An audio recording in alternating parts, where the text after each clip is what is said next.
Welcome to another episode of Royal Rumble. Please stand by for the upcoming fight. This time, the Lizardmen will face up against the Dark Elves.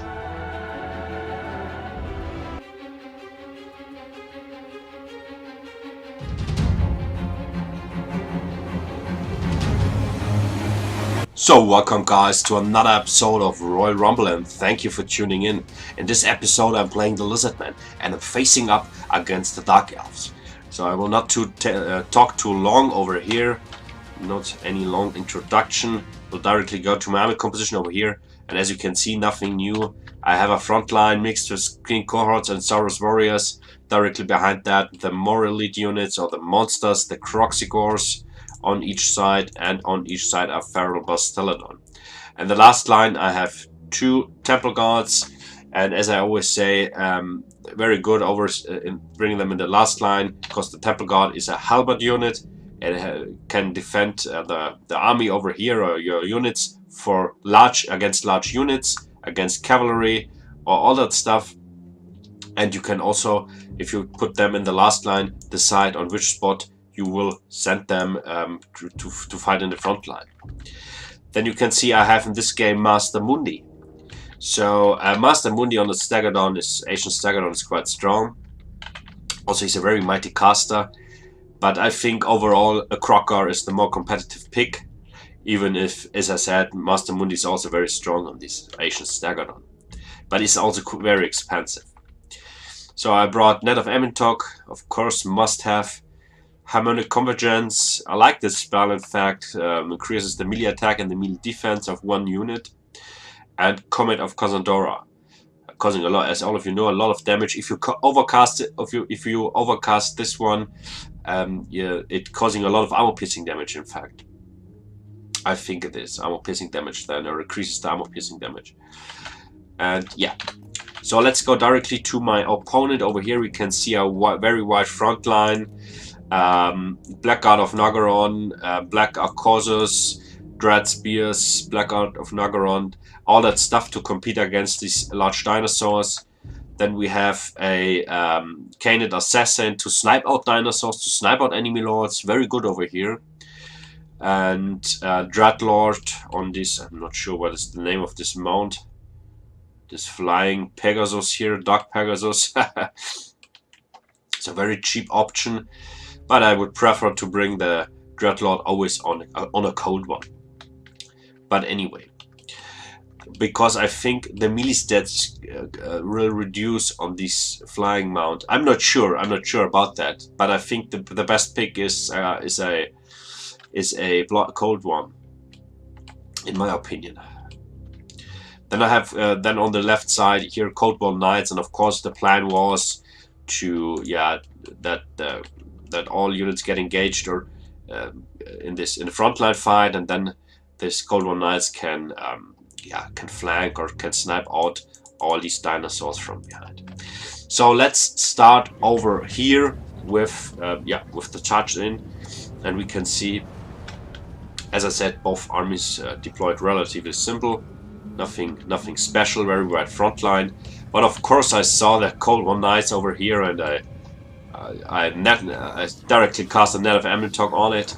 You can see I'm now forced off my Saurus Warriors and the Skin Cohort to attack these Cold War Knights. Of course, it would be better to do this with a unit of Temple Guard, but I have to be fast over here to kill these guys and also send a Feral Bastiladon. And now we have the charge in on the front line. Of course, he's cheap Skin Cohort is the first unit, but also here the Saurus Warriors charge in the Croxigors. And now, of course, this Blackguard of Nagaron performed very well, especially against these Feral Bastiladon. But yeah, everything is in the front, fighting now on the front line. You can see also my Lord Master Mundi kicking in, causing some trouble in the front line. And on the left flank over here, we can see that it works quite well. The Cold War Knights don't get a charge bonus, don't get an anti-large bonus over here. Yeah, of course against my Feral Bastiladon, but they are not getting any charge bonus, anti-latch bonus against my Skin Cohort, and also not against the Temple Guards. You can see also the Skin Cohort performing really well. You can see over here, this group is terrified, routes off. Of course now it's this unit will come back, but you can see it's very heavily damaged, and also this unit. So I was really able to clean everything up on this side, just with a simple net of Amitoc. So this is one of the reasons why the net of Amitoc is so mighty. It's very, very mighty. Then we have over here the frontline fight, but you can see Master Mundi gets a lot of damage, or it's from the Dreadlord, and also from the Canet Assassin, I think, or no, the Canet Assassin is somewhere else. We have the Canet Assassin over here, but yeah, he gets a lot of damage actually. Murderous Prowess kick in, and overall his front line is quite steady. So you can also see this Feral Bastiladon here is very heavily damaged. The Black God of Naggarond is quite healthy. It's very able to hold the line. For me, in the new Total War Warhammer 2 game, the Black God of Naggarond is one of the best units in the game. Best infantry units in the game, let me say it like this. Because they are so steady, even if against infantry units. So Black God of Naggarond is such a strong unit. Of course it's also very expensive, but it's worth it, especially against the Lizard. As I said, you can see it over here, and they're quite steady. Of course the Black God of Black Acorzos route off, but also my Feral Bastiladon over here. So we trade quite even over here, but overall he's really able to hold the line against my units. Also here is very difficult. I managed to win the frontline fight on this side, and now he gets quite overwhelmed. But my Master Mundi is also quite heavily damaged, and his Dreadlord is quite healthy. Even if I was able to rout off this Black God of Naggarond. So I won the complete fight on this side, I would say, but on this side I lost the fight. So my infantry units were not able to finish off this Black God of Naggarond on the right flank. But now they get sandwiched over here on the left flank, and you can see that the Dread Spears getting terrified, and also the Black God of Naggaroth shaken, and will rout off in a few seconds.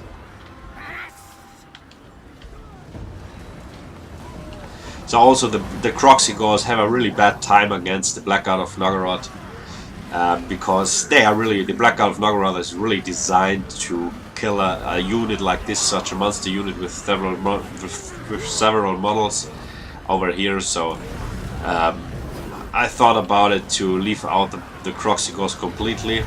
Not sure, because the Black God of Naggaroth performs so well, especially against the Croxigors. Now we can see over here also, he said it directly, the Black God of one unit of Black God of Naggaroth to hunt down my Lord Master Mundi. And you can see at the top over here the balance of power is a little bit in my favor, but it's not that clear. So I have more infantry units left, and of course he has one shaking Black God of Naggaroth unit over here, but one quite healthy one. And but I think overall the problem is he wasn't. If he would snipe out my Lord Master Mundi, it would go another way, I think, actually. So it would be more difficult now for me to turn this game, or so. In fact, the Dreadlord is quite it's such a small unit, and in fact it sounds strange, but it's really difficult to snipe him out, especially with this huge Asian Staggerodon over here.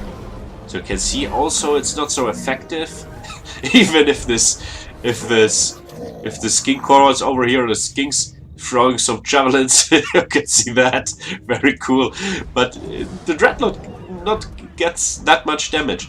As I said always in my former videos, the Feral Bastiladon has not so good melee stats. The melee defense is quite high, but the melee attack is quite low. So it's not the best option to hunt down an enemy lord over here.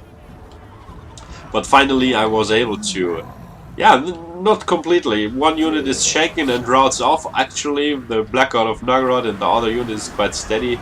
I saw that, of course, and sent them my Master Mundi in it to finally break everything up here.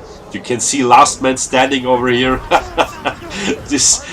They are steady, so they are completely surrounded. Just a few models left, fighting against these. Are they immune to psychology? Let me take a look over here. I was wondering, because yeah, they are immune to psychology. That's incredible. I didn't know that. This is the reason why they don't round off, even if they are so low on health. So I was just wondering all the time. As you can see, they are so low on health, but they are not rounding off. And I said, what? And we have here this Asian Stegodon nearby. They should get terrified, but nothing like that happens. And the reason for that is they are immune to psychology.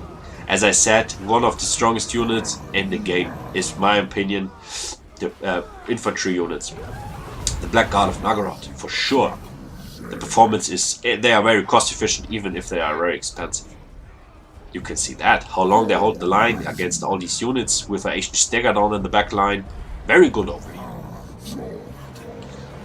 And as I said, a Crocker is really able to snipe out this Dreadlord. But with a Asian Stegodon, as I said, it's quite difficult to do this. So not so easy to do this over here. But overall, that's it. So I was finally able to clean everything up.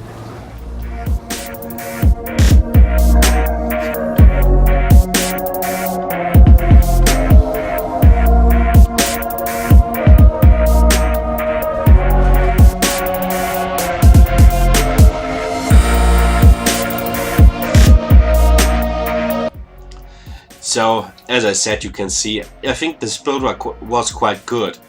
If you wouldn't lost these Cold War Knights at the beginning with my Net of Emmentalk, I would say that the chances for him to win this would be a lot better. So, as I said, if these Cold War Knights stay in game, or would not get killed from my units at the beginning, it would be quite difficult for me to handle that. But also, it wasn't a coincidence. So that's it. The Net of Emmentalk is a very mighty spell. That is the way it is. It is, as I always say, I think overcasted Net of Emmentalk is quite OP. In my opinion, it's too much to stack a unit for about 30 seconds. But yeah, I think also that in the beginning my Net of Emmentalk was an overcasted one. But overall, as I said, I think that the match was quite, the build over here of my opponent was quite good.